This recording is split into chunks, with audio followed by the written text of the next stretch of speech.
মহাষষ্ঠীর সন্ধ্যায় আমন্ত্রণ ও অধিবাসে মণ্ডপে অধিষ্ঠিত হলেন দেবী দুর্গা। রাজধানীর উত্তরা সার্বজনীন পূজা মন্দিরে ঢাকের শব্দ আর মঙ্গল প্রদীপের আলোয় সূচিত হল 5 দিনের শারদোৎসব। স্তুতি বাক্যে নানা উপকরণে দেবী দুর্গাকে আহ্বান করা হয় ষষ্ঠীর সন্ধ্যায়।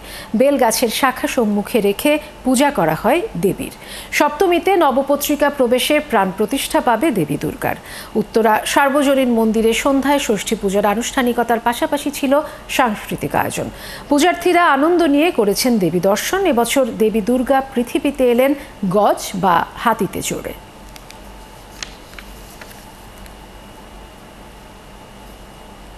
এবার পুজো কেন জানি লাগছে না আসার পরে যেই ঢাকের শব্দটা শুনলাম তখন আমি বলছিলাম যে এখন মনে হচ্ছে যে পূজা আসলো। আমরা ষষ্ঠীর দিনে মায়ের আশীর্বাদ নিচ্ছি।